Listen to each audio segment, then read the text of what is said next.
Buenas noches, os damos la bienvenida en nombre de la plataforma Democracia Directa para Murcia. Bueno, somos un grupo, como veis, que estamos comenzando pequeño, pero que esperamos que poco a poco esto vaya tomando más relevancia. Entonces, hemos tenido la oportunidad de traer a Daniel Ordaz, que para nosotros es una figura muy importante en todo este tema de la democracia, y en concreto dentro de la democracia directa. Muchos de nosotros lo conocemos porque apareció también en el programa de Jordi Évole, Ciudadano Clines, y bueno, también por sus intervenciones en diversas conferencias y demás en otros lugares a lo largo de la geografía de España. Bueno, él nació en 1974 en Suiza, es hijo de inmigrantes en aquel país, de inmigrantes españoles, y estuvo afiliado representando al Partido Socialista en aquel país.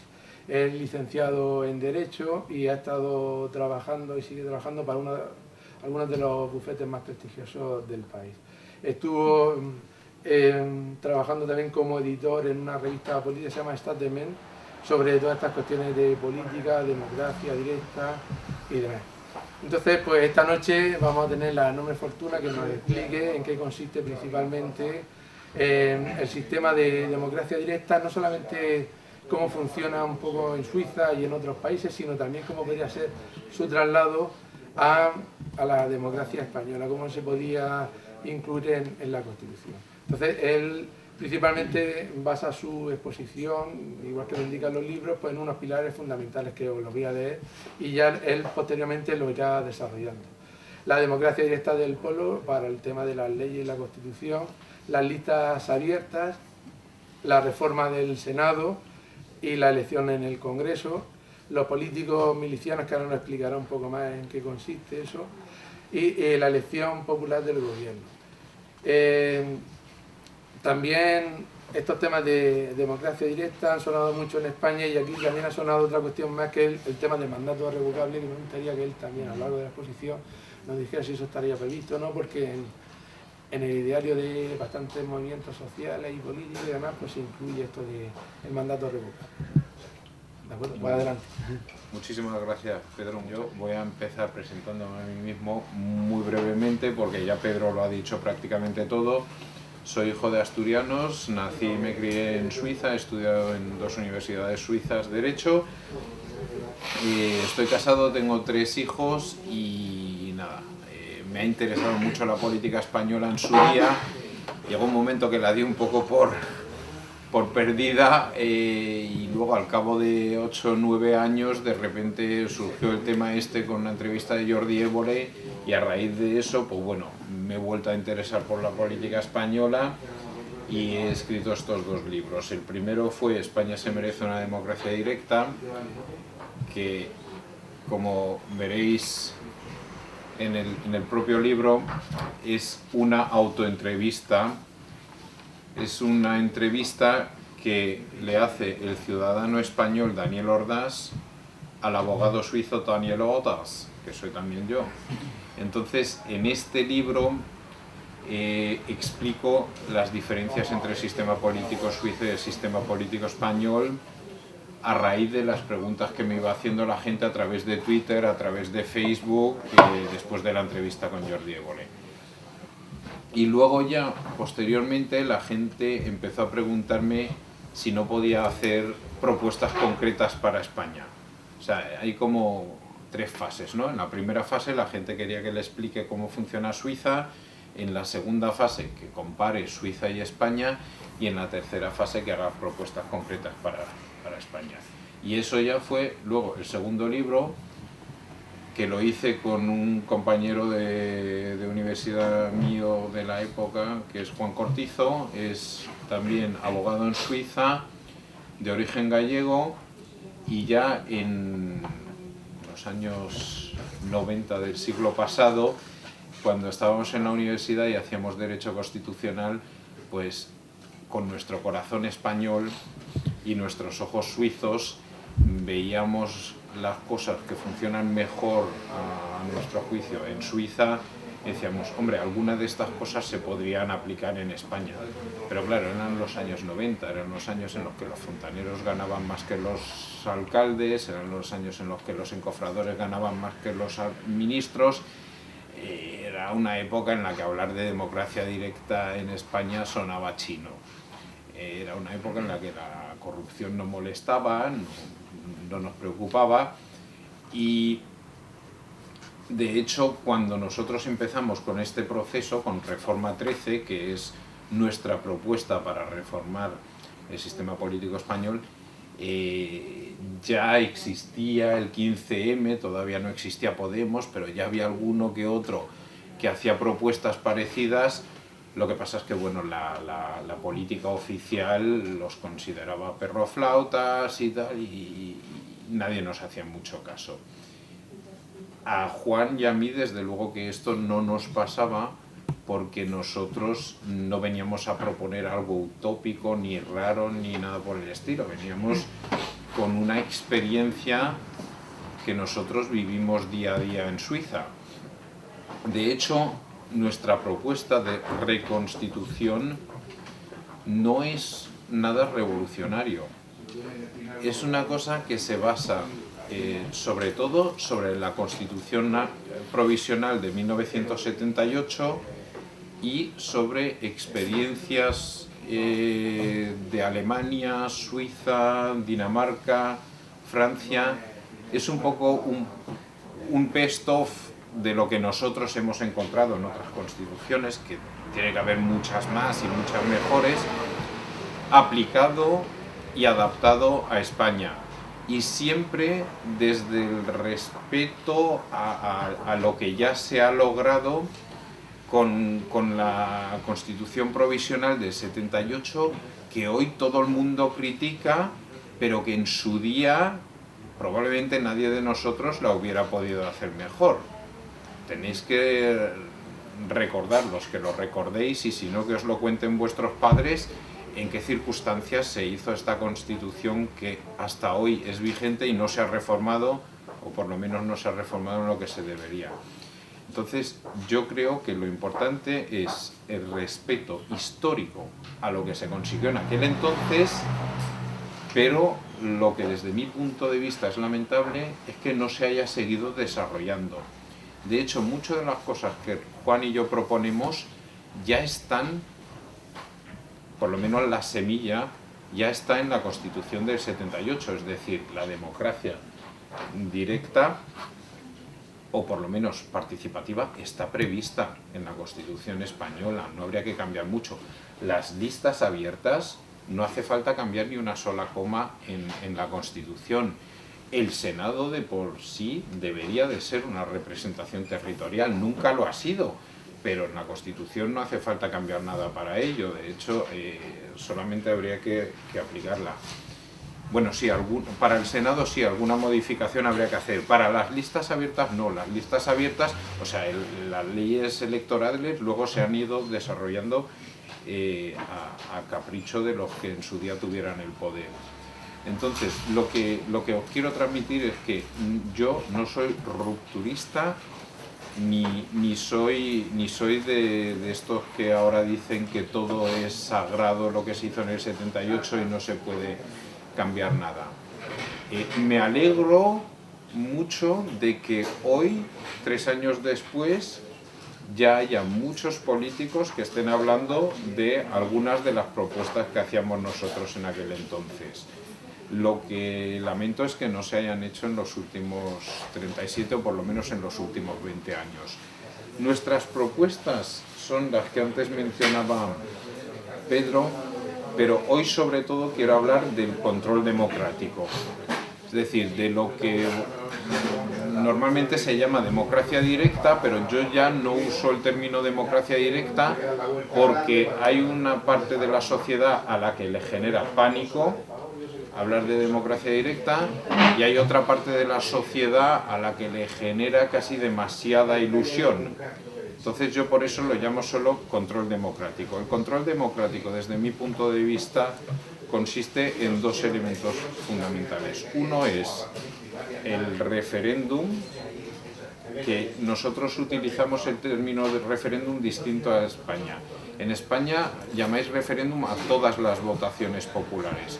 Entonces, en Suiza consideramos un referéndum solo el referéndum revocatorio, es decir, la posibilidad de los ciudadanos de convocar una votación popular contra cualquier ley que sea aprobada por el Parlamento. Y el otro elemento es la iniciativa popular. Ahí también hay una confusión porque vosotros aquí también conocéis el término iniciativa popular legislativa, pero claro que aquí es un... Sí, no iba a decir una broma, es distinta a lo que nosotros conocemos en Suiza. La iniciativa, como nosotros la proponemos, es la posibilidad de los ciudadanos de proponer un artículo, una ley o incluso una modificación constitucional. Y nosotros proponemos que para un referéndum, es decir, para revocar una ley que haya sido aprobada por el Parlamento, sea necesario reunir el 0,5% de las firmas del censo electoral. A nivel nacional serían, por ejemplo, alrededor de unas 200.000 firmas. Y luego la gente me dice, ¿y con 200.000 firmas se va a revocar una ley? No, no se revoca la ley. Con 200.000 firmas se somete a votación popular. Y luego, si tienes el 50 más 1% de los votos, es cuando se revoca. De hecho, técnicamente no se revoca la ley, sino que es que nunca entra en vigor. O sea, en Suiza, por ejemplo, las leyes se tramitan en el Parlamento igual que aquí, más o menos igual que aquí, y luego, una vez que las aprueba el Parlamento, hay un plazo de 90 días, de 3 meses, nosotros proponemos que fueran 100 días en España, en los que se puede solicitar la votación popular o no se solicita. En los casos en los que no se solicita, la ley también tiene legitimidad democrática por el mero hecho de no haber solicitado. Y eso es lo más frecuente, porque mucha gente me dice, cuando haya control democrático o democracia directa vamos a estar votando cada 15 días. No, no en absoluto. Porque el mejor referéndum es el que nunca se celebra. El mero hecho de que sepan los parlamentarios que podríamos solicitar una votación popular hace que legislen de una forma completamente distinta.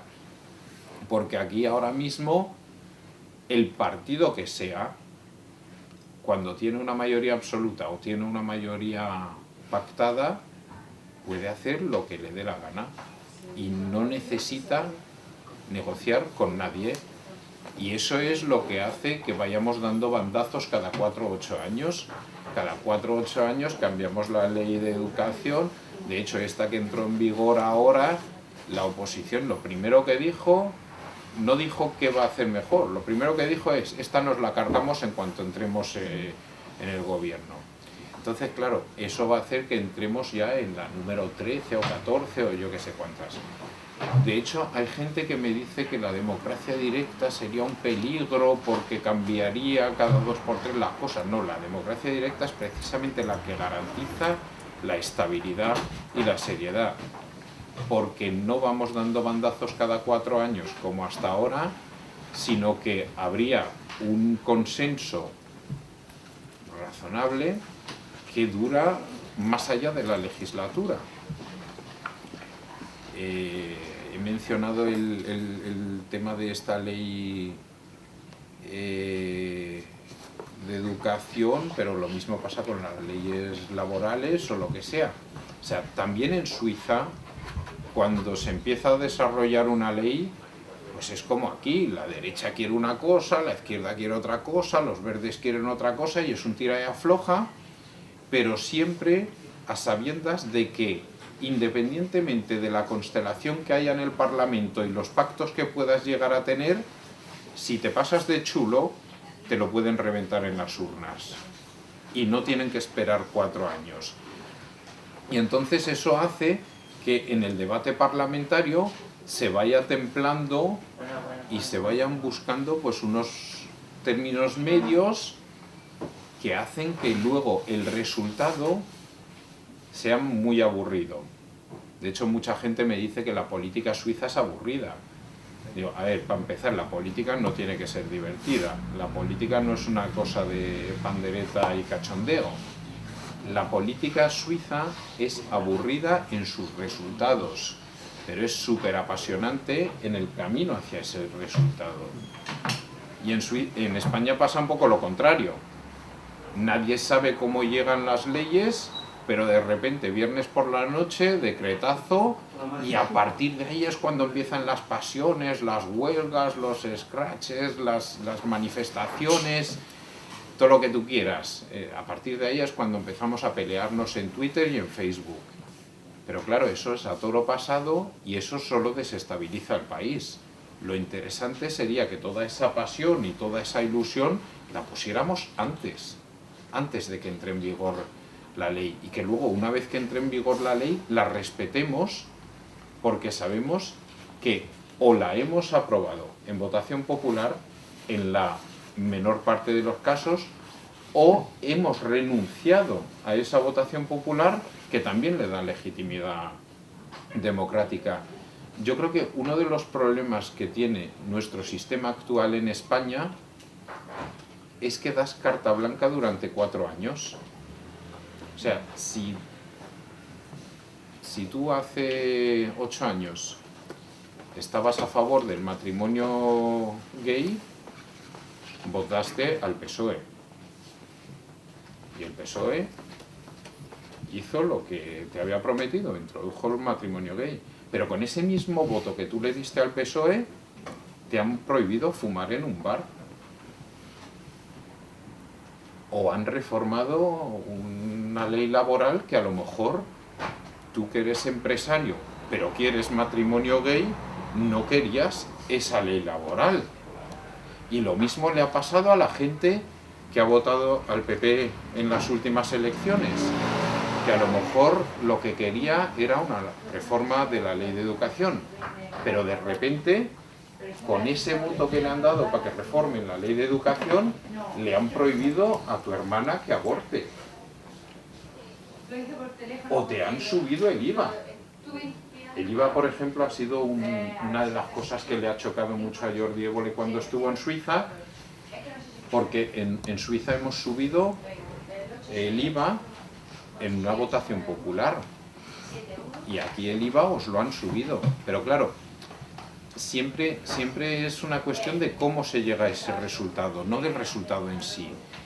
Y por ejemplo, este es un ejemplo que hago siempre, el del IVA, porque es el que más choca a la gente. De hecho, hay mucha gente, los que ya me siguen hace mucho tiempo en las redes sociales y sobre todo mis amigos directos, me dicen, joder, es que acabas aburriendo a la gente porque siempre dices lo mismo. Digo, hombre, son mucho más graciosos los políticos los que dicen cada día otra cosa, pero yo intento siempre decir lo mismo. A ver, el tema del IVA, por ejemplo, pues en Suiza también fue un tira y afloja. Había gente que quería subirlo un 2%, otra gente que decía no puedes subir el IVA porque te cargas el consumo interno. Y entonces pues hubo gente que dijo, bueno, se puede subir, pero no mucho, como mucho un 1%. Otra gente dijo, bueno, si se sube, ¿para qué se sube? Dijimos, bueno, se sube para tapar un agujero que tenemos en la seguridad social. Y luego otros dijeron, bueno, pero se sube para tapar ese agujero y ¿cuándo se vuelva a bajar? Y entonces se pactó que se bajaría a los 5 años. Y así es como al final la propuesta que nos hicieron fue subir el IVA, me parece que era un 0,6%, durante 5 años para tapar un agujero en la seguridad social. Y sin la más mínima ilusión, hemos dicho que sí. Hemos dicho que sí. Sin embargo, a vosotros viene un señor y dice, yo tengo una mayoría absoluta, que a lo mejor me la habéis dado solo para que prohíba el aborto, pero con esa misma mayoría absoluta voy a subir un 3% el IVA. Y no os ha dicho ¿para qué?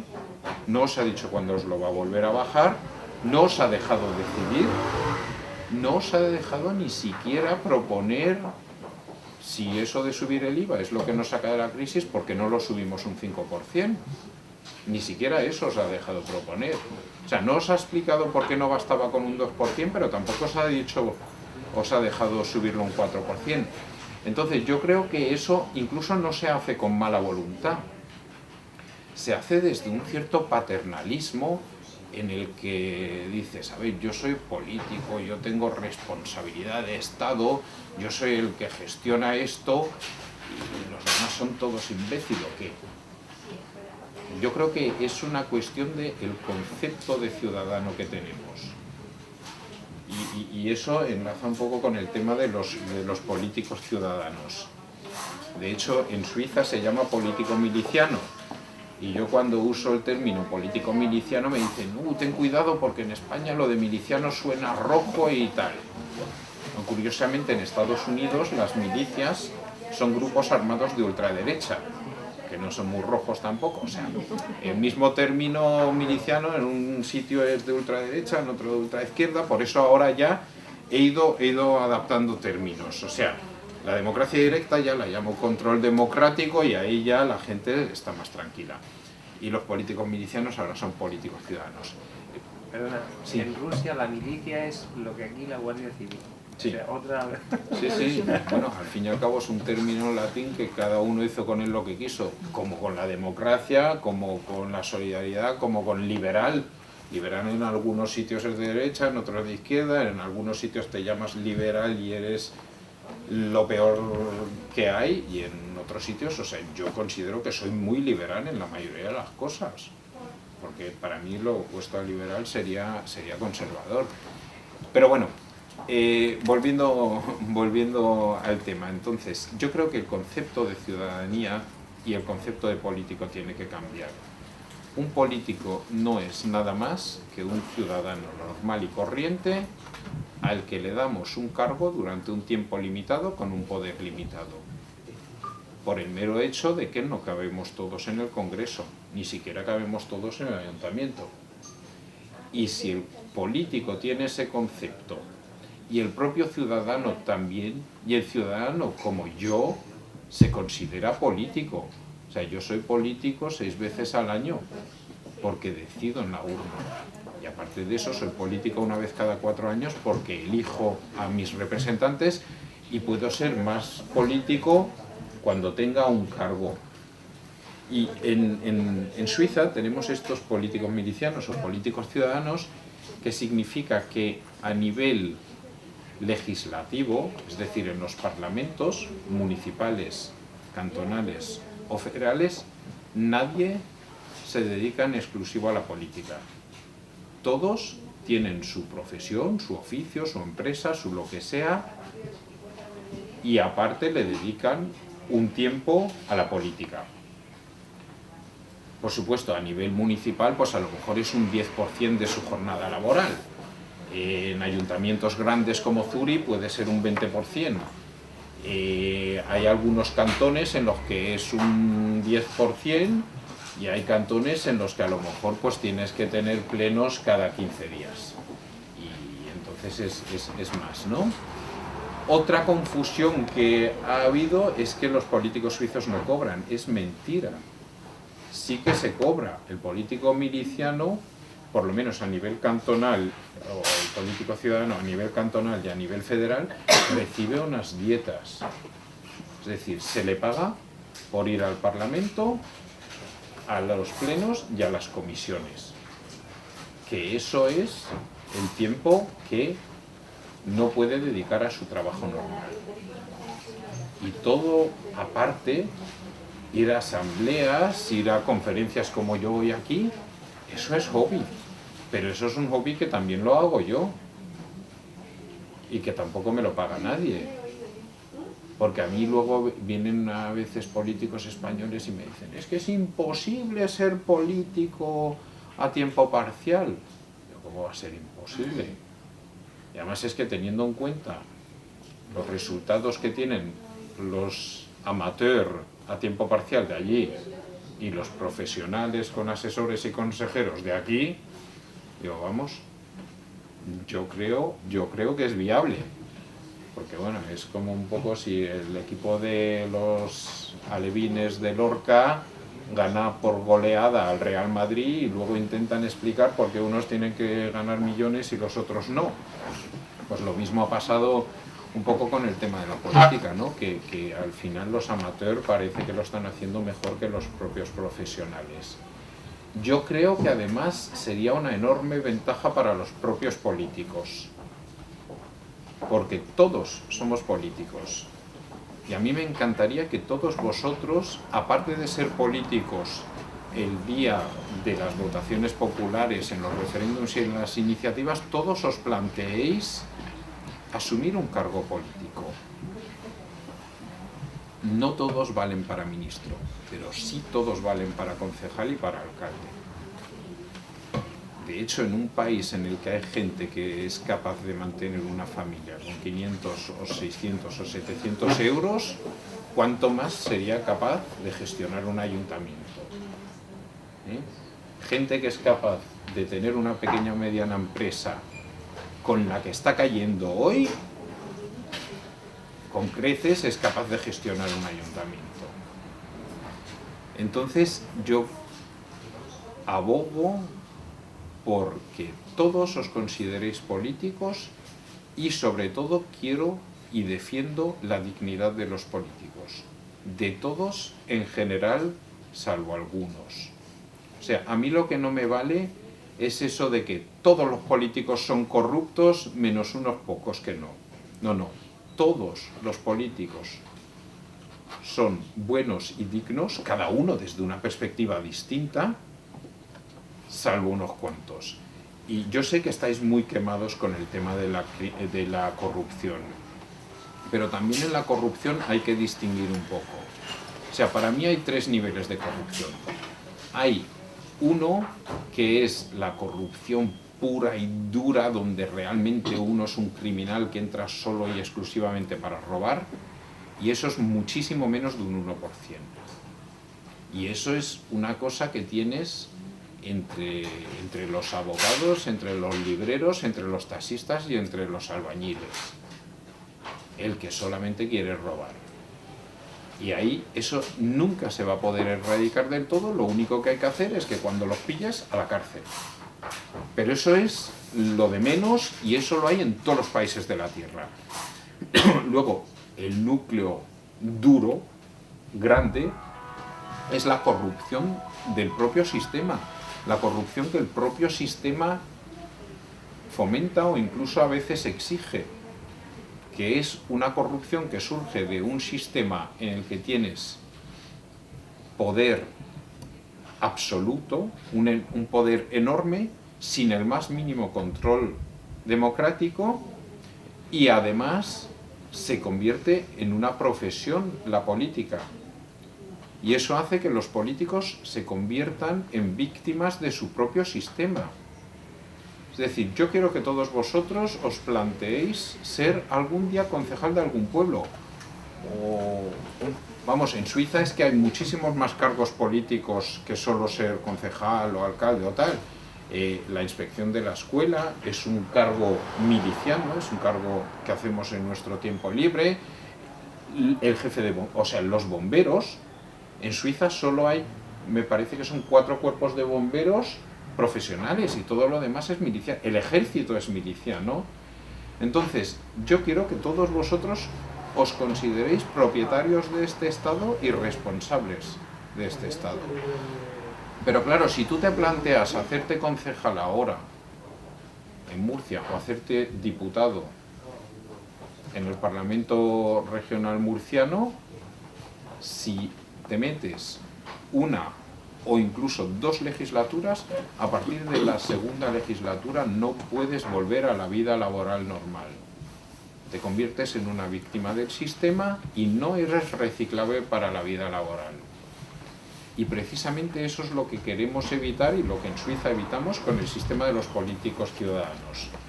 Si yo fuera diputado del Parlamento Cantonal de Basilea, simplemente los miércoles, en vez de estar en mi despacho como abogado, o otro estar trabajando como panadero, o como ginecólogo, o como taxista, yo estaría esos días en el Parlamento. y el día que no quiera seguir haciendo política o que no sea reelegido, sin el más mínimo problema, vuelvo a trabajar los miércoles en mi despacho y el otro vuelve a hacer operaciones y el otro vuelve a hacer panes. Sin embargo, si yo fuera político aquí, europarlamentario o diputado en el Parlamento Autonómico, estaría 8 años fuera de la vida laboral y por supuesto y por lógica tendría que durante esos 8 años también preparar un poco el day after, el día después. Y eso es lo que, por supuesto, luego da raíz a cierta parte de la corrupción. La otra parte de la corrupción, por supuesto, pues fueron los años de gloria en los que tú te dedicabas como un negro no se puede decir, pero vamos, que trabajabas mucho por el bien de tu pueblo, por un mísero salario de concejal, y todos los que te rodeaban, que venían a pedir licencias a tal, a cual, ganaban unas fortunas. Y entonces, por supuesto, ahí también ha habido gente que ha pecado. Pero yo creo que si hubiera más control, habría muchísimo menos corrupción. Y ese control lo tenemos que ejercer nosotros, que somos los jefes. Porque eso también es una cosa que se entiende mal. O sea, yo, por ejemplo, en mi bufete tengo varios empleados y en España tengo muchos empleados. En el Parlamento asturiano y en el Parlamento español. Y son empleados míos y vuestros.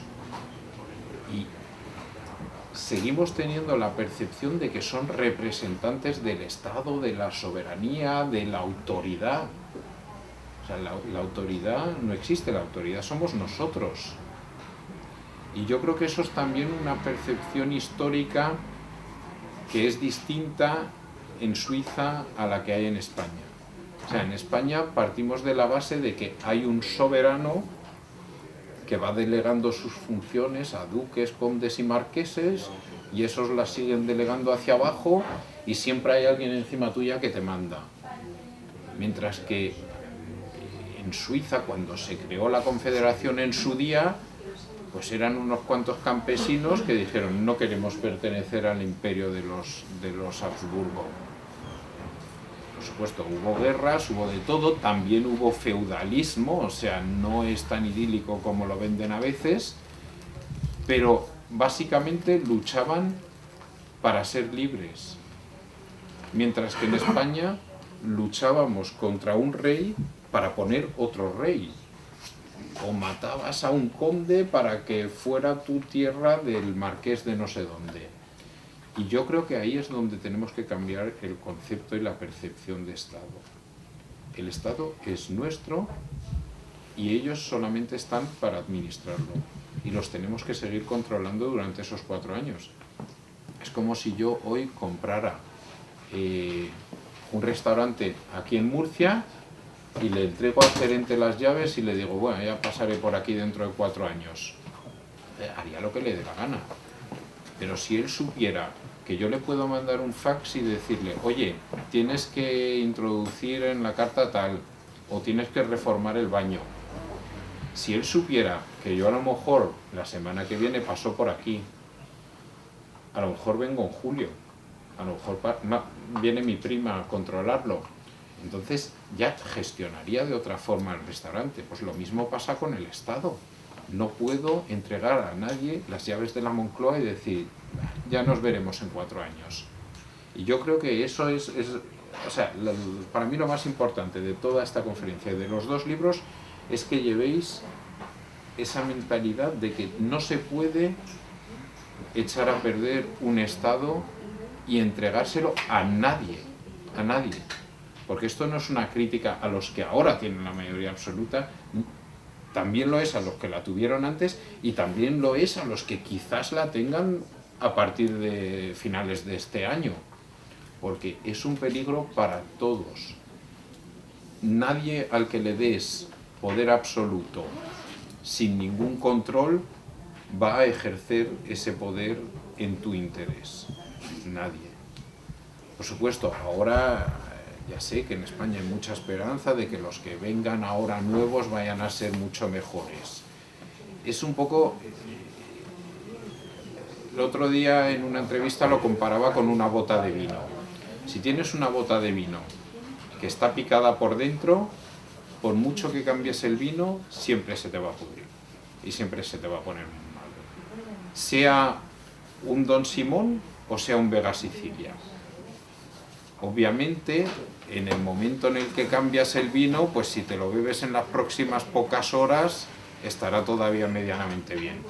Pero con el tiempo, si el sistema está podrido, se va a corromper poco a poco de todas formas. Esto era un poco el tema de los políticos ciudadanos. Os vais a dar cuenta de que muchas de las cosas que os voy a contar o que os he contado ya, ahora de repente os suenan totalmente normal. Pero claro, imaginaros esto hace 3 años. Esto hace 3 años sonaba chino.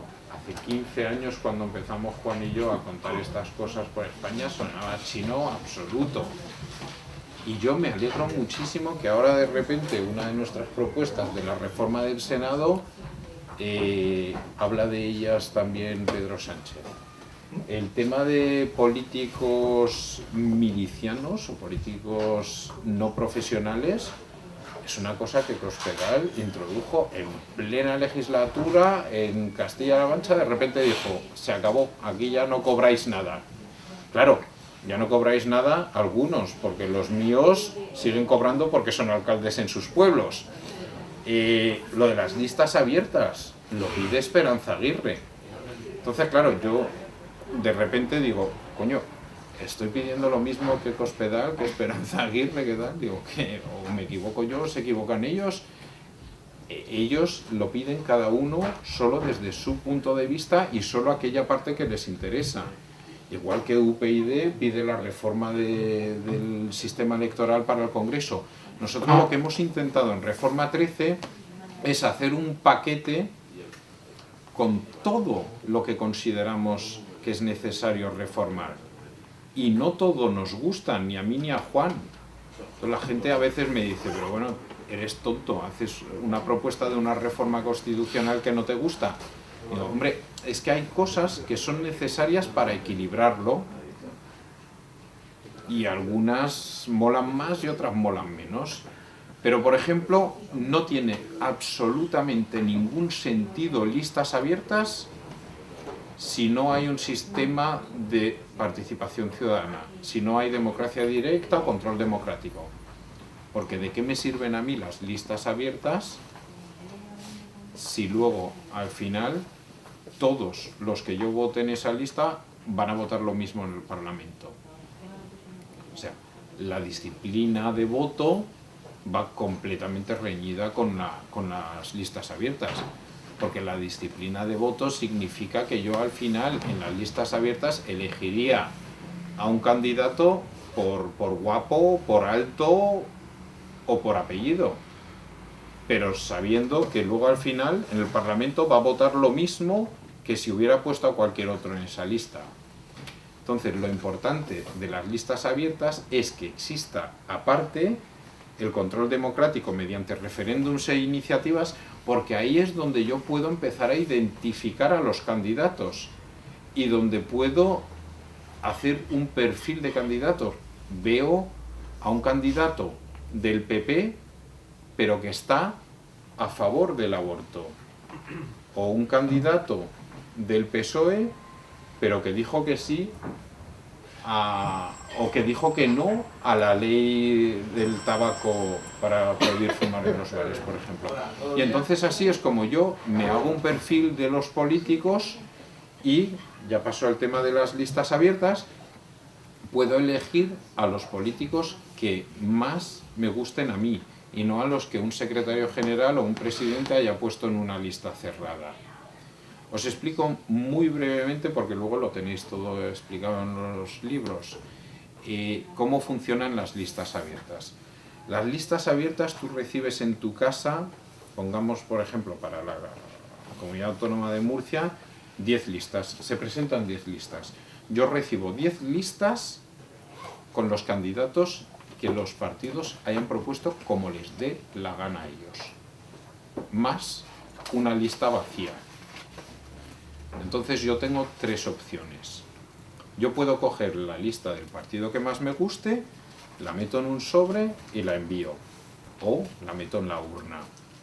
Es la única opción que tenéis ahora. Tú ahora puedes decir, yo voto al PSOE y metes toda la lista del PSOE, o voto a Izquierda Unida, metes toda la lista de Izquierda Unida, o voto a Vox y metes toda la lista de Vox. Ese sería el menú, ¿vale? Tú vas a un restaurante y dices, dame el menú 1, y te da el menú 1 tal y como está confeccionado. La segunda opción que tenemos en Suiza y que proponemos nosotros en Reforma 13 para España sería a la carta. Es decir, yo cojo la lista del Partido Popular porque a mí es el partido que más me gusta, pero introduzco a uno de Izquierda Unida, o a uno de UPyD, o a uno de Vox, o a uno del PSOE, o a 2, o a 3, o a 10. Y la gente me dice, ¿pero cómo se puede hacer eso? ¿Cómo voy a meter en una lista del PSOE a alguien del PP? ¿Cómo voy a meter en una lista de Izquierda Unida a alguien de UPyD? Digo, no, a ver, lo absurdo es lo contrario. Lo absurdo es pensar que todos los buenos están en la lista que me gusta a mí y todos los de las otras listas son malos. Hay 1001 razones por las que tú puedes introducir a alguien en la lista que tú vas a elegir. Supongamos que tú eres del PP. Tú sabes que el PSOE también va a sacar escaños. Entonces, tú puedes elegir quién de los del PSOE va a sacar ese escaño. Entonces dice, bueno, voy a poner al menos malo del PSOE y lo voy a meter en la lista del PP. O tú eres de Izquierda Unida y nunca en la vida votarías al PP, pero hay un chico en tu barrio que te parece fantástico, que luchó contigo en una iniciativa popular para reformar el parque de tu barrio y que ese te gusta.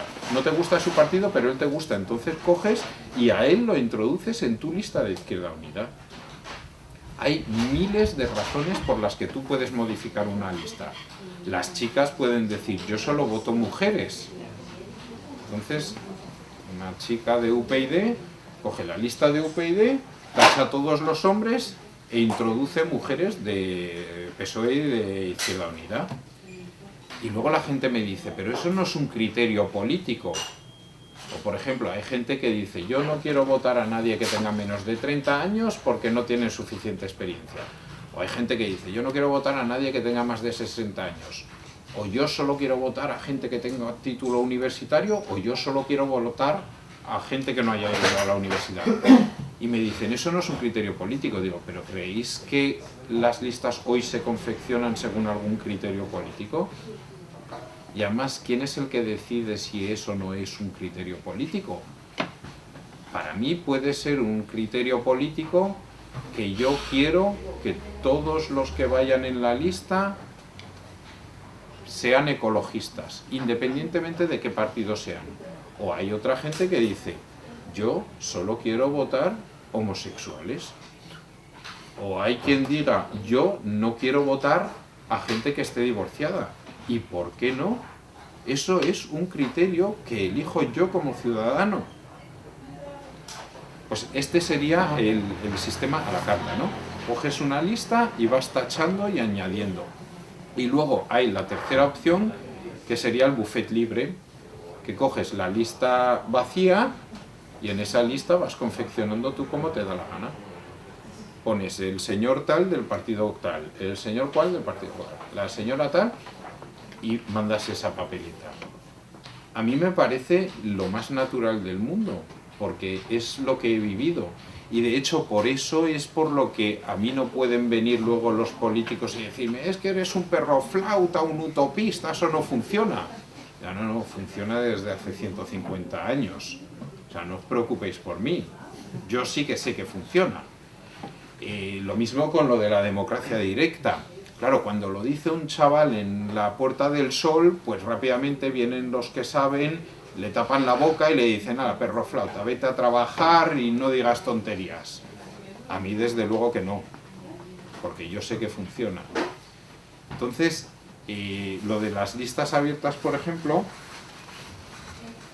haría que hubiera muchísima menos crispación política y mucha más estabilidad. Porque, por ejemplo, en la democracia directa, dentro de 2 meses vamos a votar en Suiza otra vez, y yo voy a votar en una de las iniciativas, voy a votar en contra de mi partido. Además lo digo aquí que se está grabando y lo digo en Suiza. De hecho yo he apoyado a un candidato a ministro que no era de mi partido, pero que lo conozco de toda la vida y sé que lo va a hacer bien. Entonces, en una iniciativa popular o en un referéndum, pues estamos unos cuantos socialdemócratas, unos cuantos liberales, unos cuantos del Partido Demócrata Cristiano, y en el comité opuesto pues también hay liberales, también hay socialdemócratas, también hay demócratas cristianos. Y entonces, si tú una vez, por ejemplo, en el tema de fumar en los bares, tú eres... creo que en España los socialistas estaban en contra de fumar en los bares y los populares a favor. Bueno, al final se plegaron igual. Pero a ver, imagínate que tú eres de izquierda, Carrillo. Carrillo, desde luego, que hubiera estado a favor de que se pueda fumar en los bares. Bueno, pues hubiera estado en un comité en el que la mayoría hubieran sido del PP o de Vox o de UPyD. Sin embargo, puede haber en el PP alguien cuya hermana se haya muerto de un cáncer de pulmón que hubiera estado en el comité en el que había sobre todo socialistas y gente de Izquierda Unida. Y claro, si tú has estado en un comité preparando una campaña juntos y te has dado cuenta de que ese del PP no es tan ogro como a veces te lo pintan, y te has dado cuenta que el de Izquierda Unida también es un chico majo, que además los pocos recursos que tenéis en esa campaña los ha aplicado bien, te ha ayudado a hacer la página web y tal. Entonces, cuando dentro de 6 meses, en un tema sobre impuestos, sobre ley laboral, os encontréis en trincheras opuestas, no lo vas a tratar como un perro, que es lo que se estila por aquí. Y no vas a decir, es que ese gilipollas no sabe de qué va, es un corrupto, es un chorizo. No, no. Se trata a la gente con mucho más respeto, porque tú nunca sabes si el que esta vez está en la trinchera de enfrente, la próxima vez va a estar en tu cama. Y no sabes si el que esta vez está en tu cama, la próxima vez va a estar en la trinchera de enfrente. Y yo creo que eso es una cosa que haría muchísima falta en España. En España hemos convertido todo en un debate de bloques, en un enfrentamiento total. O sea, se ha convertido en una cuestión ideológica el fumar o no fumar, el si estás a favor de que se haga esa autopista, eres un nacionalista, y si estás en contra, eres un facha. Pero por favor, señores, yo creo que de verdad hay que volver a calmar un poco los ánimos y partir siempre de la base de que todos los que nos dedicamos a la política lo hacemos con buena voluntad, pero todos desde otra perspectiva. Es lógico que un empresario vea las cosas de otra forma que un trabajador, pero es totalmente legítima la visión suya y la del otro. Y yo creo que precisamente al haber democracia directa empiezas a ver las cosas de diferentes enfoques. De hecho, hace unos meses, en una conferencia en Valencia, les dije, hacer un ejercicio mental, intentad asesorar a vuestro adversario político, ¿vale? Y no decirle, tío, es que eres tonto, tienes que cambiar tu punto de vista, sino intentar asesorarlo de forma que él consiga su meta.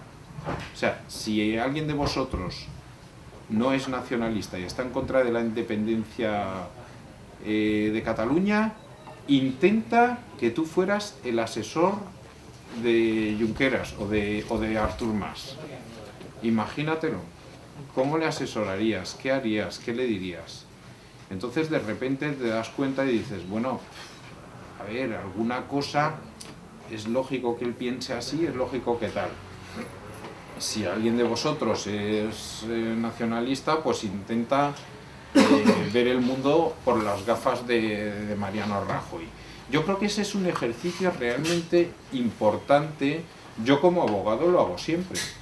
Yo como abogado, para poder prever qué va a decir el adversario, intento plantearme qué haría yo si yo fuera el abogado de la mujer y no del hombre, o qué haría yo si fuera el abogado del hombre y no de la mujer.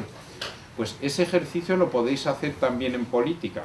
Así seréis más abiertos a la hora de pactar, porque yo espero que en este país se tenga que pactar mucho en el futuro. Espero que nunca más vuelva a haber mayorías absolutas para nadie, porque son una desgracia para un país, y más para un país sin control democrático. Yo creo que más o menos he tocado todos los temas. Me falta el tema del federalismo y la subsidiariedad, que en el libro no lo hemos profundizado mucho porque no tocaba. Porque era la democracia directa, las listas abiertas y los políticos ciudadanos no es forzosamente necesario que sean un sistema federalista. Sin embargo, bueno, ahora como está de moda, pues también en las conferencias suelo dar alguna explicación sobre el sistema federal suizo y cómo creo que se debería de aplicar en España. Yo creo que en España también eso se hizo muy bien en el 78 en la medida de lo posible.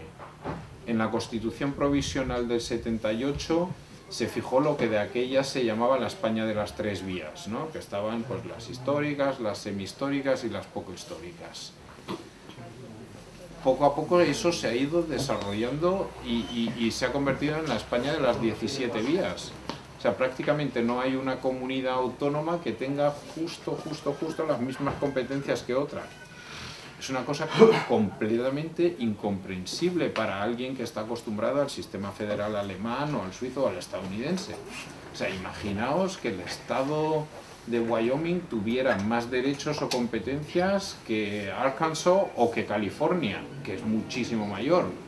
Claro, yo en Suiza no tragaría ni para atrás que Zurich tuviera ni una sola competencia más que la que tiene Basilea. Otra cosa es cómo ejerce luego esas competencias. O sea, en Suiza todos los cantones tienen las mismas competencias y los mismos derechos, pero no todos las ejercen igual. No todos los cantones tienen una universidad, no todas tienen un aeropuerto. Aquí hubo un momento en el que para ser más iguales todos tenían que tener un aeropuerto. De hecho, me parece que tenemos 6 sin vuelos. Yo creo que lo importante en España ahora sería definir cuáles son las competencias del Estado y cuáles son las competencias de las autonomías. Y luego cada autonomía hace con sus competencias lo que le dé la gana. Y pactan entre ellos, por ejemplo, yo qué sé, que Murcia dijera, bueno, nosotros no tenemos aeropuerto, usamos el de Alicante y a cambio o pagamos algo o le damos a Alicante la posibilidad de utilizar nuestra universidad. O un tema clásico en Suiza son las cárceles. O sea, siempre tienes que tener una cárcel de corta duración, una de larga duración, una para mujeres y una para jóvenes. Obviamente en 26 cantones serían más de 100 cárceles, sería un poco mucho. Pues entonces los cantones se juntan entre sí y dicen, bueno, pues yo hago la de jóvenes, tú haces la otra y tal, para evitar que el Estado central lo organice, porque no queremos Estado central, las cosas lo más cercano del ciudadano posible. Y lo mismo creo que sería saludable en España. Incluso a mí me importa menos quién tiene la competencia que se defina que solo uno tiene esa competencia. O sea, el tema clásico es educación. A mí me importa menos que la educación sea central o sea autonómica que el hecho de que haya una confusión siempre entre unos y otros. La sanidad es otro ejemplo para mí, o la policía. Es que hay comunidades autónomas que no tienen policía y sin embargo hay otras que tienen. Entonces, para mí está claro que todas las comunidades autónomas tendrían que tener una policía y que tuviera que existir una policía federal y que estuviera claro quién se dedica a cada una, porque eso también es una fuente de corrupción. El hecho que digas, bueno, algunas cosas las hace un poco el ayuntamiento, luego están las diputaciones, luego están las comunidades autónomas. Entonces, si se aclaran las competencias, habrá menos posibilidad de colar a primos y a cuñados. Y nada, esto es el tema del federalismo, pues en rasgos muy breves. También tiene que ver, por supuesto, con el Senado. Yo creo que en el Senado todas las comunidades tienen que tener el mismo peso.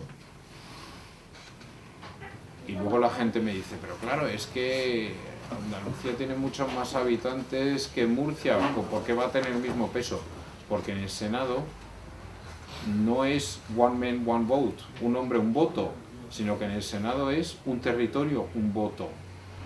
Y por eso el Senado sería un órgano complementario al Congreso que aprueba las leyes y debate las leyes desde un punto de vista distinto, en el que una vez habría un pacto de intereses entre Murcia y Galicia en temas de pesca y otras veces o Murcia y Asturias en temas de pesca y otras veces sería entre Asturias y Euskadi en temas de minería, que a lo mejor a vosotros aquí os interesa mucho menos.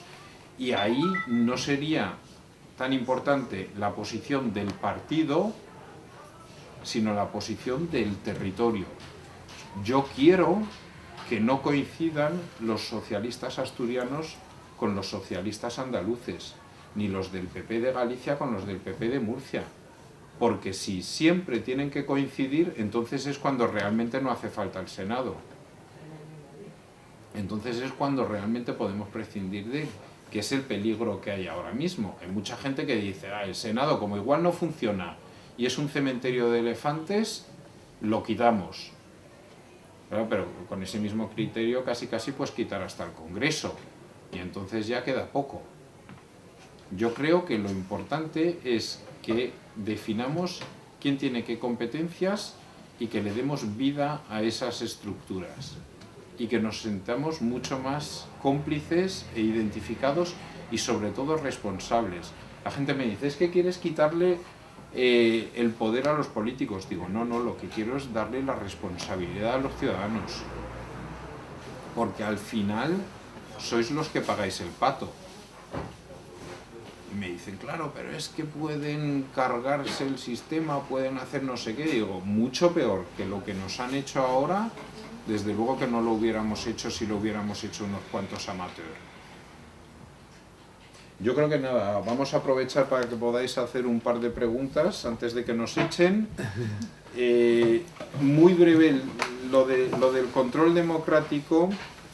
El referéndum, ya os he dicho, es para revocar, sería un 0,5% de los censados que tendrían que firmar para que se someta a votación popular, y la iniciativa popular nosotros proponemos que para un cambio de una ley o de un artículo de una ley habría que recoger el 1% de las firmas de los censados, y para un cambio de la Constitución, como es una cosa más trascendente, habría que recoger un 2% de las firmas de los censados.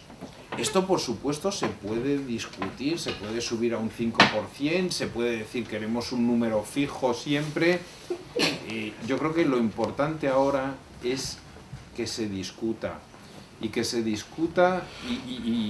esa es nuestra aportación con Reforma 13. Yo creo que hasta el día de hoy es la única propuesta concreta con pelos y señales de la reforma constitucional. hay quienes llevan años diciendo hay que reformar la Constitución, hay que reformar la Constitución, y ahí sí que le doy toda la razón a Mariano Rajoy cuando dice, bueno tío, pero preséntame algo. O sea, no se reforma por reformarla. Yo quiero que haya sobre la mesa una propuesta concreta. La nuestra está ahí, obviamente hay gente que sabe mucho más que yo de esto, que propongan algo y lo debatimos. Y luego es cuando podemos decir, queremos que sea un 3% o un 1%, queremos que todas las comunidades tengan el mismo peso o que tengan un poco más las que tienen más de 5 millones y que tengan un poco menos las que tienen menos de 5 millones. Y queremos que la sanidad sea un tema que organiza Madrid o queremos que eso lo lleven las comunidades autónomas, pero empecemos a discutir. Y el problema que tenemos es que si dejan aumentar la crispación más entre los inmovilistas y los de Perdidos al Río, vamos a tener un enfrentamiento grave en este país y sobre todo a los inmovilistas les aviso de que puede ser que al final haya disparates. Haya disparates porque va a haber gente que va a decir, bueno, pues a partir de ahora ya gobernamos directamente desde la Puerta del Sol, que es un poco lo que se temen los del gobierno, incluso parte de la oposición. Yo estoy por un cambio moderado, razonable y sobre todo no quiero que España se convierta en la vanguardia de nada. Quiero que recuperemos el retraso que tenemos y una vez que hayamos alcanzado el pelotón nos vamos a ir acercando a la cabeza de la carrera. Pero de momento no estamos para echar voladores al aire y no estamos para decir, bueno, vamos a revolucionarlo todo, vamos a introducir la democracia líquida y vamos a votarlo todo por internet. Con recuperar el retraso que tenemos ya nos podemos dar con un canto en los dientes. Muchas gracias. Muy bien, pues nada, muchísimas gracias. Pues nos ha hecho soñar un poco, también leyendo sus libros, pues, con tener aquí en España un sistema en el cual podamos votar el Plan General de Ordenación Urbana, cómo queremos que sean los transportes, si queremos que una ley entre en vigor o que no entre, etcétera, etcétera. Y que esa sea responsabilidad de los ciudadanos. Entonces, ahora vamos a dar un turno de preguntas para que vosotros pues, le planteéis vuestras dudas. He visto en Wikipedia que estuviste afiliado al PSOE en Suiza como responsable, no sé hasta qué punto, qué responsabilidad tendría ahí, pero puesto que ahora mismo sería la única reforma que yo conozco que se ha planteado de una forma, pues, como tú has dicho, con pelo y señales, a través del Partido Socialista, ¿conociste a alguien relevante, alguna persona que pudieras transmitirle esa reforma o esa inquietud? Y, en fin, ¿se sabe en el Partido Socialista o en algún otro partido, conocen esta reforma, conocen estas propuestas en los partidos en general? Hombre, tendrían que ser muy tontos si no la conocieran. O tendrían que no leer El País, La Vanguardia, El Mundo, La Tribuna de Toledo, vamos, o sea, hemos pateado toda España. Yo he dado más de 40 conferencias, algunas con 10 participantes y otras con 200. He estado en todos los medios que he podido, hoy estuve en la SER. Y por supuesto que la conocen. De hecho, el enigma ese de mi militancia en el PSOE, yo sí, soy militante del PSOE. Estoy en desacuerdo ahora mismo con muchas de las cosas que hace, pero mi padre cuando emigró, primero estuvo en Francia, estuvo ahí en las Juventudes Comunistas y luego cuando llegó a Suiza estuvo en el PSOE en el exterior, que era el que había. Antes de Suresnes, aquí PSOE poco. Y yo ahí he sido secretario general de la agrupación local de Basilea, que éramos 30, he sido secretario general de la agrupación local territorial de Suiza, que éramos 300, y he estado incluso en la ejecutiva europea. Pero claro, esto era en los años 90, nadie me hacía ni puto caso. O sea, yo he sido miembro del Comité Federal del PSOE. Y allí, bueno, pues proponías estas cosas. Y de hecho, vosotros también, hace 10 años pensabais que los suizos son raros. O sea, este cambio de actitud, esto que ahora todos quieren ser irlandeses, todos quieren ser islandeses, todos quieren ser suizos, esto es muy reciente y muy nuevo. Y en aquel entonces ni puto caso. Hoy ya más, sí, hoy mucho. De hecho, la invitación hoy a esta conferencia la han retuiteado líderes del PSOE. El otro día me hicieron una entrevista en el País y la comentó Miquel Iceta, el líder del PSOE o del PSC en Cataluña. Pero es que no solo en el PSOE. Yo he dado conferencias en las que luego me quedé a cenar con gente del PP y de Nuevas Generaciones. He dado conferencias que la organizó un sindicato nacionalista gallego. He dado una conferencia en Valencia que la organizó UPyD con gente del PSOE, que dicen, tío, es que no hablamos entre nosotros más que cuando vienes tú. Yo siempre he dicho, sobre Reforma 13 se puede hablar igual en una discoteca gay que en un convento del Opus Dei, porque la democracia directa no es ni de derechas ni de izquierdas. Un ejemplo lo tuvimos hace unos meses en que votamos el mismo fin de semana, rechazamos a un ministro de derechas que comprara 22 aviones de combate nuevos y ese mismo fin de semana rechazamos la subida del salario mínimo que proponían los sindicatos, porque se pasaron de listos, lo ponían 4.000 francos. Y el ministro pues también se pasó de listo y no nos supo explicar, porque eso es lo más importante de la democracia directa. Hay que explicar las cosas. Y entonces ahí pues le paramos los pies a la derecha y a la izquierda. Y la democracia directa pues, no es ni de unos ni de otros. Álvarez Cascos en una entrevista que le hizo también Jordi Evo, cuando me hizo a mí la mía, Álvarez Cascos decía, es que esto de la democracia directa es un invento de la izquierda. Pues será por lo rojo que es Suiza. O sea, no es un invento de la izquierda, es una forma de cómo gestionar un país con un poco más de control, con un poco más de sociedad civil. Lo que pasa es que también ahí yo entiendo cómo se llegó a esta situación en España. Es que éramos un país en el que no existía la sociedad civil. En Suiza hay tropecientas mil asociaciones de coleccionistas de sellos, en Basilea, en una capital, de criadores de conejos, de todo. O sea, hay un tejido social, civil mucho mayor. No, en España se muere el general, que no lo echamos, que se ha muerto en su cama, y tienes que inventarte una sociedad civil. Y por eso se inventaron partidos. Bueno, había alguno que tenía ya trayectoria histórica, surgen los sindicatos y todo a golpe de talonario. Por eso es por lo que aquí los partidos reciben dinero, los sindicatos reciben dinero, la iglesia recibe dinero, hasta la patronal, que es una contradicción en sí misma, vamos. O sea, los pensadores liberales del siglo XIX se estarán dando vueltas en la tumba pensando que una asociación de empresarios recibe dinero del Estado. ¿Y por qué los sindicatos tienen que recibir dinero del Estado? Y luego la gente siempre me dice, es que no puede haber democracia si los partidos no los financia el Estado. ¿Qué?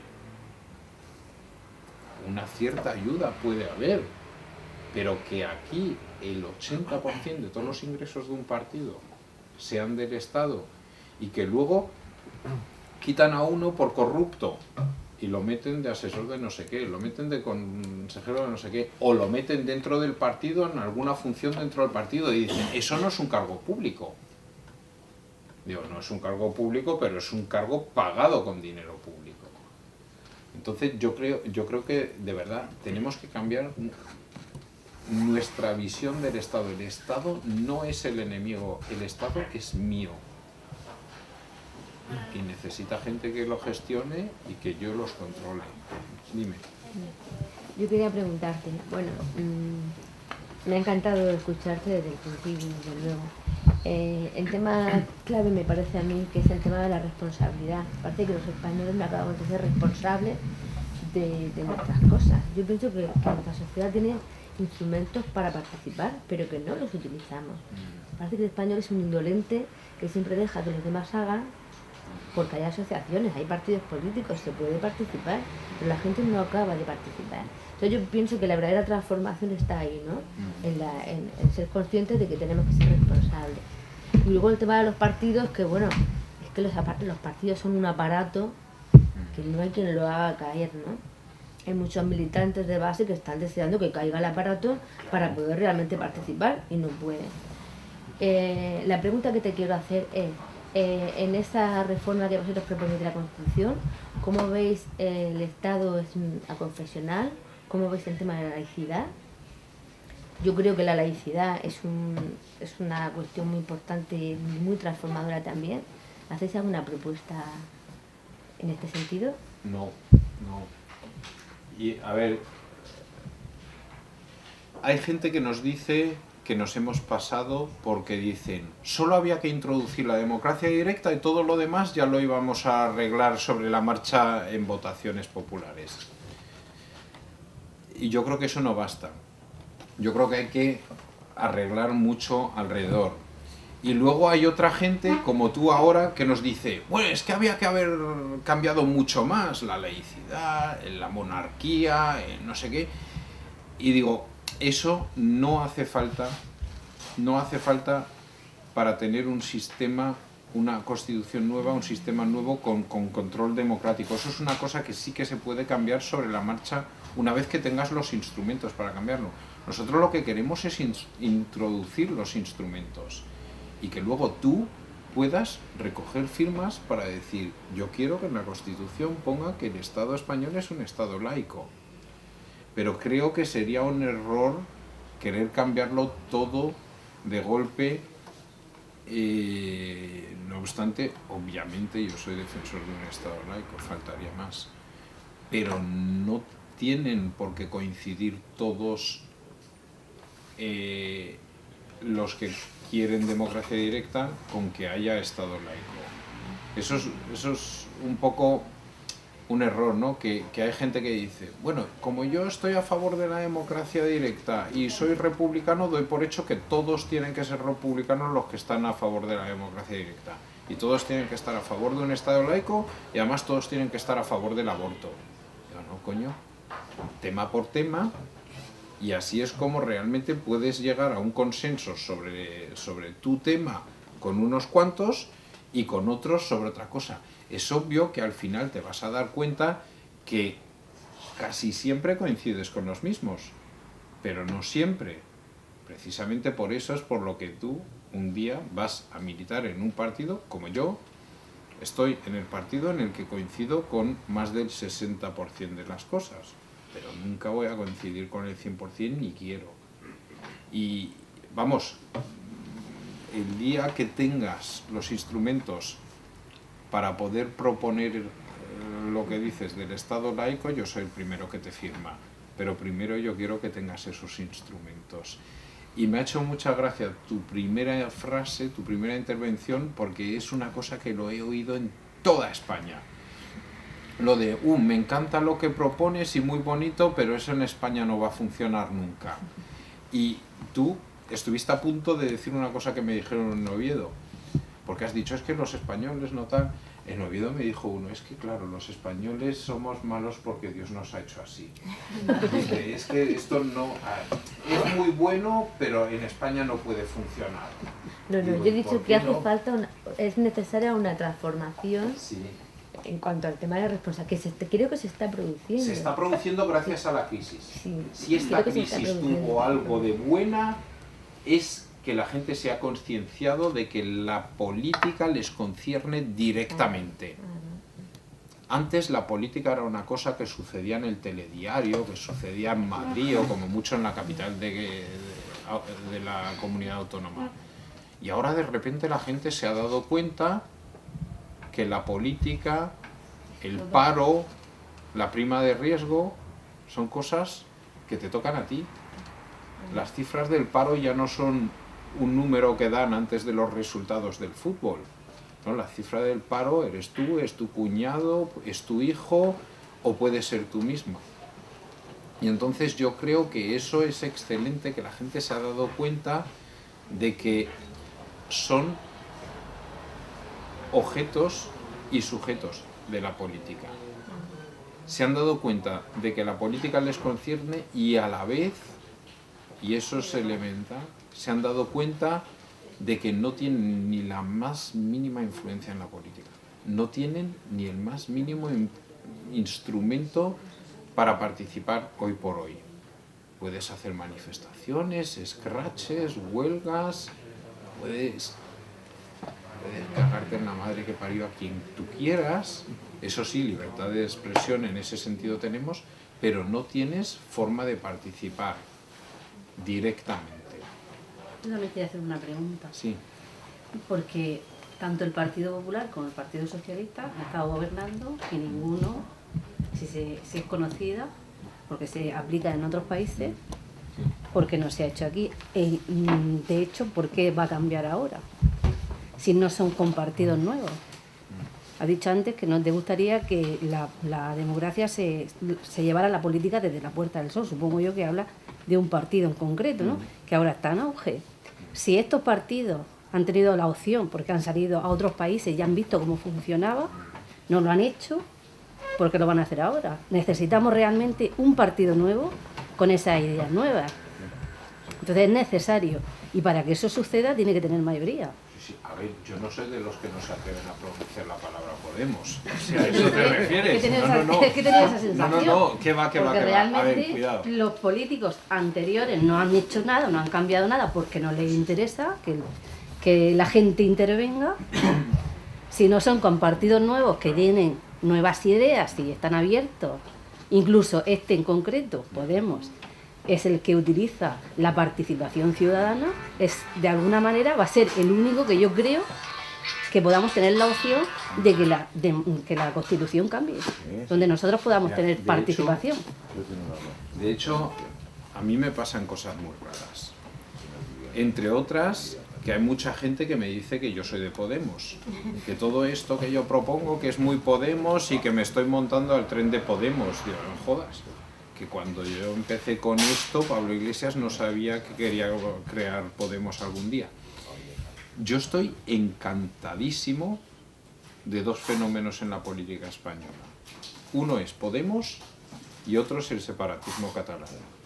No soy ni separatista ni soy de Podemos, pero sin esas dos fuerzas nunca se hubiera desbloqueado la política española. Otra cosa es que a lo mejor al final nos pasemos de listos, pero gracias a esas dos fuerzas de presión se ha desbloqueado algo que parecía normal. O sea, era ahora gobiernas tú y ya te irás desgastando y dentro de 4 años me toca. Y era como el juego de la oca.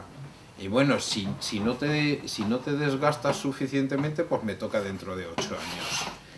Y por eso yo creo que lo de Podemos ha sido de lo mejor que le ha podido pasar a la vida política española. Lo que yo tengo la esperanza es de que los partidos tradicionales se asusten lo suficiente como para hacer propuestas más moderadas y luego pactar con Podemos. Yo quiero que después de las autonómicas haya comunidades en las que Podemos gobierne solo.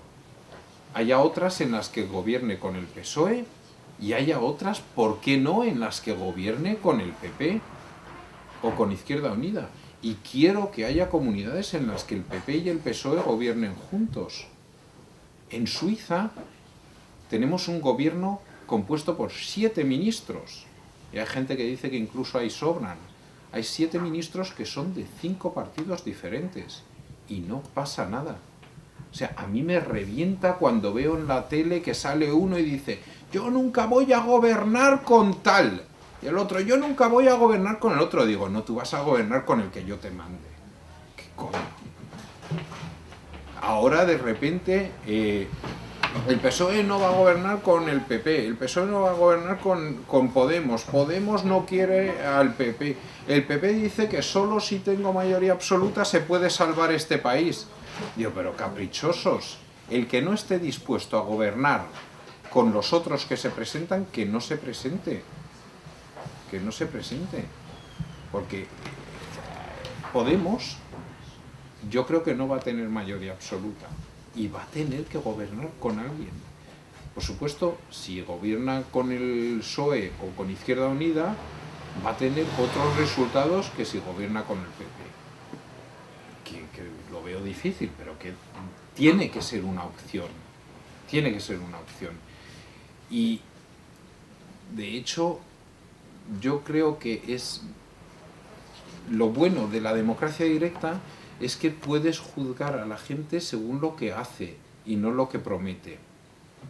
El problema del sistema que tenemos ahora es que se promete todo en campañas electorales y luego no se lleva a cabo por miles de razones. Porque la coyuntura internacional no lo permite, porque tienes que pactar con gente que no quiere lo que tú has propuesto en tu agenda electoral, o porque han quedado obsoletas tus propuestas. Yo prefiero que tú puedas elegir a una ideología, tú dices, bueno, yo soy más bien ecologista, o yo soy más bien conservadora, o yo soy más bien socialdemócrata, eliges a esa ideología, pero luego sobre la marcha puedes ir controlando y puedes ir decidiendo. Y decir, bueno, a pesar de ser ecologista, en este caso considero oportuno que se haga una autopista. Y por eso yo creo, o sea, yo no le tengo absolutamente ningún miedo a Podemos. Estoy muy agradecido a que hayan desbloqueado este país, pero tampoco creo que va a ser la panacea ni la solución de todo. Yo estoy deseando de que entre un partido en el cual deje que los ciudadanos participemos de verdad. No solamente 4 años, sino que decidamos también. Claro. Estoy deseando, y claro, ese partido este tiene... partido, en algunas cosas que yo he leído su programa, sí lo expone. Entonces, yo sí quiero que haya un partido donde a mí me deje decidir. En cuestiones que me importan.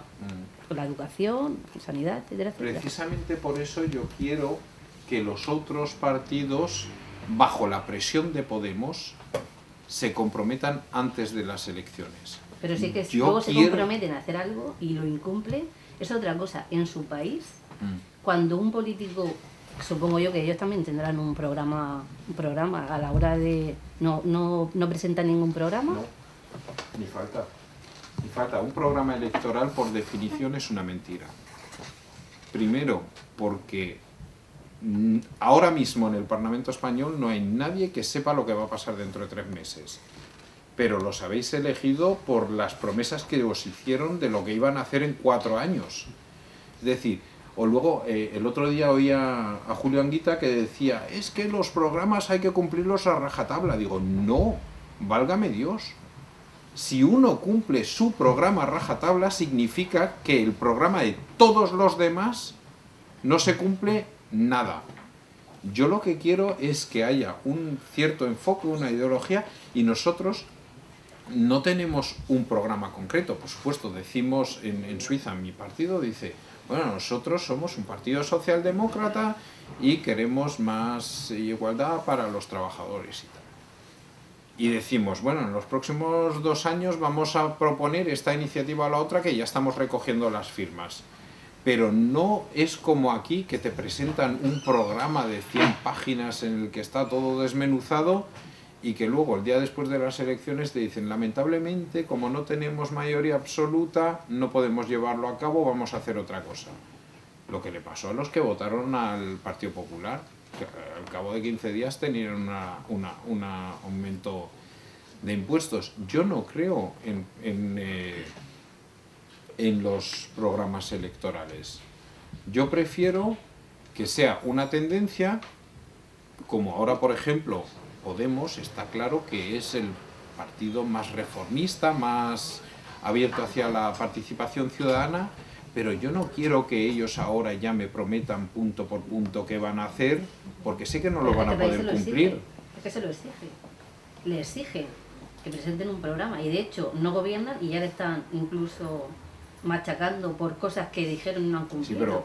pero bueno, hay que reconocer que a Podemos le está veniendo muy bien el machaque que le están haciendo en la prensa. O sea, vamos, yo uno de los primeros, si yo fuera Pablo Iglesias, uno de los primeros a los que les ponía sueldo en Podemos es a Marguenda, a Inda, a todos estos, digo, vamos, son los que realmente les están haciendo gran parte de la campaña. Y luego, claro, los señores Bárcenas y otros que les hacen también la campaña por otro lado. Y aparte, que son muy profesionales, hacen las cosas muy bien porque, bueno, de hecho es que son politólogos, son los que deberían de asesorar a los políticos. Lo que pasa que como los cargos de asesores y consejeros ya los tienen los primos y los cuñados, pues los consejeros de verdad y los politólogos ahora de repente se tienen que dedicar a hacer política ellos mismos. Pero en realidad, claro, ahí se nota que son gente que está bien asesorada o que ellos mismos son profesionales de la politología, no de la política, y que entienden lo que hacen, pero tampoco nos dejemos llevar por demasiada ilusión. Es un poco como lo de la democracia directa, a algunos les genera pánico y a otros se creen que con esto se va a arreglar todo. Lo mismo pasa un poco con Podemos. A mí no me da absolutamente miedo, pero tampoco creo que van a ser los que van a salvar el mundo. No obstante, creo que va a ser un factor decisivo y lo que sí que hay que agradecerles infinitamente es que han sido los que han desbloqueado un sistema que estaba totalmente oxidado, incrustado y que no iba ni para adelante ni para atrás. Y ahora sí que se ha desbloqueado. Y de hecho, vamos, muchas de las propuestas que hoy hacen el PP y el PSOE hace 3 años no les pasaban por la mente. Y eso se lo debemos a Podemos, obviamente. Por primera vez los abstencionistas van a votar. Los que se abstienen del todo a la Sí. vida ahora van a votar. O sea, Sí. Tengo un claro ejemplo aquí con el amigo. Yo les deseo suerte y que no se peleen antes de tiempo. Y considero que estratégicamente son brillantes. Son brillantes, porque es que hoy por hoy se les percibe como la gran potencia de España y en realidad son 5 eurodiputados, ¿no? Que caben en mi cocina. Son 5 eurodiputados, que es un número súper fácil de controlar. Vamos, uno de ellos es el propio secretario general, que no pueden cometer todavía prácticamente errores. Son eurodiputados, o sea, ¿qué puede hacer mal un eurodiputado? O sea, han tenido también muchísima suerte con el calendario electoral. Imagínate que hubieran sido primero las municipales y luego las europeas. O sea, las europeas han sido perfectas para, con un 8% de los votos, hacer una explosión enorme. Pero ser un grupo muy reducido de los que realmente tienen poder, que son 5 eurodiputados. Luego, es muy hábil el no meterse en el fregado de las municipales ahora. Porque ahí es donde de repente te pueden salir 10.000 concejales que no tienes ni zorra idea quién es esa gente y que te pueden empezar a decir burradas o que pueden empezar a corrompirse o lo que sea, y entonces eso es un peligro enorme. Y ahí, en ese fregado, no se meten. Tienen la suerte de que les van a venir las autonómicas a dedo y que cuando estén en su máximo auge estén los otros lamiéndose las heridas y ellos ya empezando la campaña para las generales. O sea, les ha venido todo a dedillo, pero entre otras cosas porque los otros no han sabido reaccionar, no han hecho el ejercicio que os he dicho antes. No han intentado ver el mundo a través de las gafas del adversario. Y eso en la abogacía, en el ejército, donde tú quieras, siempre lo tienes que hacer, siempre. En unas negociaciones comerciales nunca puedes partir de la base de que tu adversario es tonto, sino que tienes que partir de la base de que él simplemente tiene otros intereses y por eso tienes que intentar pensar qué es lo que va a hacer él, y nunca lo han hecho. Con Podemos nunca lo han hecho. El PP y el PSOE siempre han pensado que estos tíos son unos locos y así les ha salido. No han sabido anticiparse. ¿Algo más? Yo Sí. quería hacer una pregunta. ¿Qué te parece que que haya organizaciones como Democracia Internacional que aboga por la democracia directa, pero en un sentido supranacional, o sea, internacionalmente, sobre todo para Europa, creo que está en centro de Europa.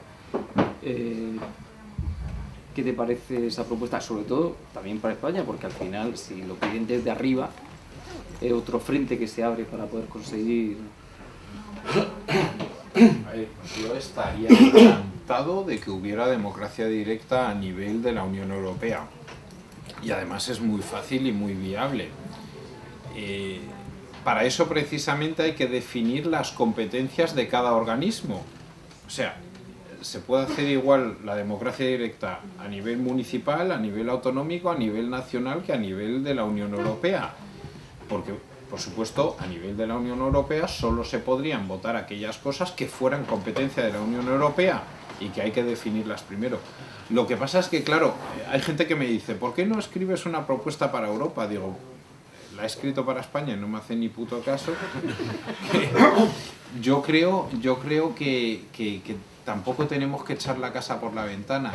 A nivel de Europa va a llegar por la presión de muchos grupos ciudadanos alemanes, va a llegar por la presión de los españoles, va a llegar por la presión de los irlandeses, va a llegar, pero hay que dejarlo crecer poco a poco, y ahí sí que España tiene un papel fundamental, porque yo creo que si conseguimos introducir algo de esto, va a tener un efecto modelo y un efecto de ejemplo a nivel de la Unión Europea.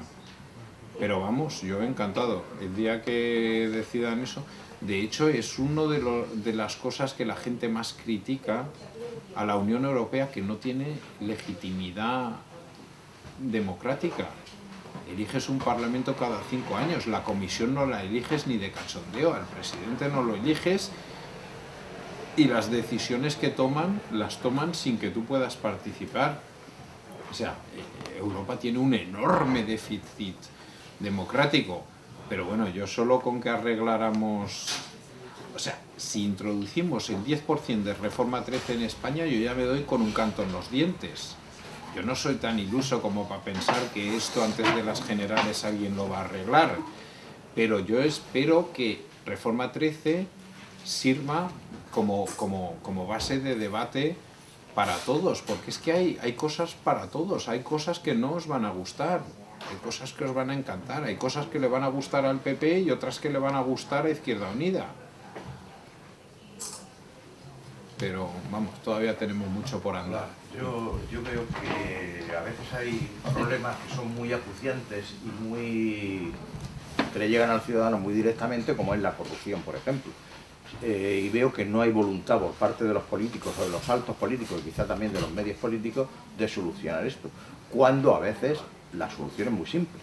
Es decir, si tú eres el concejal de Murcia, de Madrid o lo que sea, que tiene que firmar pues, a una empresa que va a construir 1000 viviendas, que no sea una persona, que sean 15. Es decir, a mí me va a llegar la empresa y dice, oye, me firmas esto, que quiero construir 1000 viviendas y te voy a dar 5 pisos, o te voy a dar 500.000 euros. No, es que no va a ser una persona, van a ser 15 personas. Va a ser, pues yo qué sé, el director del instituto de al lado del ayuntamiento, el jefe o el director del conservatorio de música, el presidente de la asociación de vecinos, etcétera, el concejal también, vamos a dar.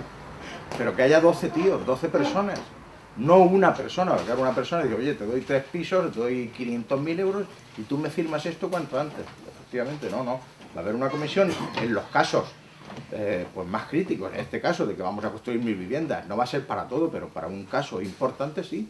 Sin embargo, no veo voluntad en los políticos de que la corrupción sea uno de los problemas más graves que al ciudadano le llega mucho y que está muy crispado, y sin embargo el político no hace absolutamente nada. Sí. Hay que eso. A ver, en Basilea, en mi cantón, hace unos meses hemos votado sobre la construcción de un rascacielos y sobre la construcción de los pocos terrenos que quedan por edificar en el cantón de Basilea Ciudad. Y la construcción, o sea, la urbanización. No, hacer urbanizable. ¿Cómo se Urbanizar. Bueno, o sea, hemos rechazado que se haga urbanizable 2 zonas y hemos aprobado que se pueda construir ese rascacielos el mismo fin de semana y sin ningún complejo ni ningún problema. No, nosotros en las urnas. Aquí es una persona la que lo hace, la que lo decide. Claro. En todo caso, el concejal de Y además es una persona a la que tú no has elegido, a la que alguien ha puesto en una lista y tú has votado a esa lista a favor o en contra del aborto. Tú en ese momento no estabas pensando en esas viviendas. La participación, pues, cambia muchísimo. Hay veces que votamos el 80% y hay veces que vota un 30%. Y yo mismo, que soy muy demócrata, hay votaciones en las que no participo. Una fue, por ejemplo, hace 2 años, hubo una iniciativa popular sobre si las clases de música tenían que introducirse a nivel federal y el Estado central pagar parte de las clases de música, o si tenía que seguir siendo una competencia cantonal que solo los paguen los cantones. Yo me dije, al fin y al cabo la voy a pagar yo igual, sea a través del impuesto federal o del cantonal, y además no me interesaba el tema, pero siempre desde el máximo respeto ante la persona que consideró para sí mismo ese tema lo suficientemente importante como para recoger 100.000 firmas. Y además desde el respeto que yo asumo que salga sí o que salga no, y no voto. Pero es totalmente legítimo. Y en esa votación yo no participé. Luego hay otras votaciones en las que participa el 80, el 90%, y hay votaciones en las que participa un 20% porque no lo considera tan importante. Pero el que calla otorga. O sea, yo si no participo, por ejemplo, en esa, porque me importaba un bledo que salga lo uno o lo otro, luego, por supuesto, asumo el resultado. Y eso es una cosa que aquí tampoco se asume muy mucho, los resultados, ¿no? Yo, a la gente cuando se lo digo le choca mucho. Yo estoy en contra de manifestaciones y estoy en contra de huelgas. Pero yo entiendo perfectamente que en España sea la única forma que tenéis de articular vuestra voluntad. Pero en realidad yo prefiero que podáis hacerlo en una urna y no que tengáis que pasar frío 1 millón de personas en la Puerta del Sol. Eso es lo que queremos, claro, participar. Claro, no estoy de acuerdo. Yo no quiero que después de que alguien haya decidido una ley yo tenga que salir con mis hijos a manifestarme. No, yo quiero decidir antes de que se haya puesto en vigor la ley. Muy bien, pues nada más, ya no nos da tiempo para mucho más. Entonces agradecerle a Daniel pues su conferencia, que ha sido muy interesante, y las preguntas que le había hecho también. Y nada más, pues os emplazamos pues, para otra próxima que podamos hacer en el futuro. Nada, muchas gracias. Muchas gracias.